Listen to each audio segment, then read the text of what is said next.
اتحیات میں شہادت کی انگلی سے اشارہ کرنے کے بعد کس کیفیت میں رکھا جائے؟ کیا مٹھی باندھ کر رکھنی چاہیے یا مٹھی کھول کر عام حالت میں رکھنی چاہیے؟ عطا اللہ ڈیرہ مراد جمالی۔ بہت ساری اس بارے میں روایات ہیں جن میں مختلف طرح سے علماء نے تطبیق دی ہے، تو اس میں جاؤں گا وہ تو بہت ہی لمبی بات ہو جائے گی۔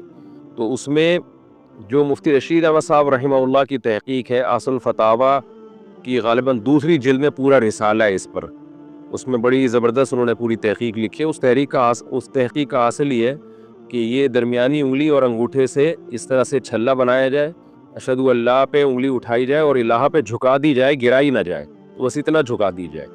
تو یہ طریقہ ان کی رائے یہ ہے کہ سنت کے زیادہ قریب ہے، اور بھی فقہا کی اس بارے میں آ رہا ہے، کوئی بھی کسی رائے پر عمل کر لے ٹھیک ہے، حدیث میں اس بارے میں بہت وسعت ہے۔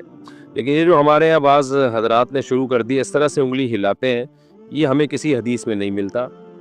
جس طرح جو حدیث پیش کی جاتی ہے اس کا جو ترجمہ کیا جاتا ہے وہ ترجمہ اس کا بنتا نہیں ہے، اور یہ اجماع امت کے بھی خلاف ہے۔ ہمیں نہیں ملتا کہیں اسلاف میں کوئی ایک بھی اس کا قائل تھا کہ اس طرح سے نماز میں انگلی ہلائی جائے، تو اس سے نماز میں توجہ بھی بڑھتی ہے۔ ہاں مالکیہ کے نزدیک اس طرح سے ہے، نفی کی طرح، کہ یعنی نفی کرتے کہ انگلی ہلانا، یہ تو ہمیں ملتا ہے۔ لیکن یہ والا جو ہے نا، جس طرح سے ہمارے ہاں عام طور پر اہل حدیث حضرات ہلا رہے ہوتے ہیں، میں نے تو بہت اس بارے میں تحقیق کی ہے، مجھے کسی حدیث میں اس کا تذکرہ ملا نہیں ہے۔ ایک روایت ہے، اس کو مجھے ایسا لگتا ہے کہ وہ اس کا مفہوم جو سمجھ رہے ہیں نا اہل حدیث علماء، وہ مفہوم بنتا نہیں ہے۔ لیکن بہرحال اس میں مقصد اہل حدیث پہ طنز کرنا نہیں ہے، بتانا یہ کہ یہ کہیں بھی ثابت نہیں ہے۔ یہ جو کیفیت ہے نا، ہمیں اسلاف میں تو ملتا ہی نہیں ہے اس کا کہیں بھی کہ اس طرح سے انگلی ہلائی جائے، اور نماز میں اس پہ تشویش بھی بہت ہوتی ہے، کوئی ہلا رہا ہو آدمی کو تھوڑی الجھن ہوتی ہے۔ لیکن بہرحال یہ چھوٹے چھوٹے مسائل ہیں، ان پہ لڑنا طنز کرنا ٹھیک نہیں ہے۔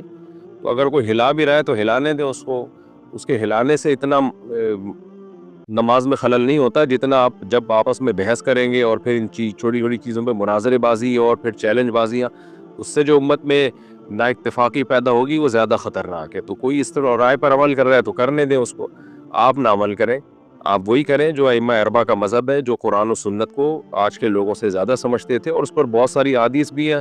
وقت ملا تو انشاءاللہ میں اس پر پورے ریفرنس کے ساتھ احادیث کوٹ کروں گا، اور پوری ڈیٹیل کے ساتھ انشاءاللہ میں اس کا مسئلہ بیان کروں گا۔ ابھی تو فی الحال یہ کہ کسی نے دلائل دیکھنے ہو تو مفتی رشید احمد صاحب رحمہ اللہ کا بڑا زبردست رسالہ ہے اصل فتاوی میں، وہ دیکھ سکتے ہیں۔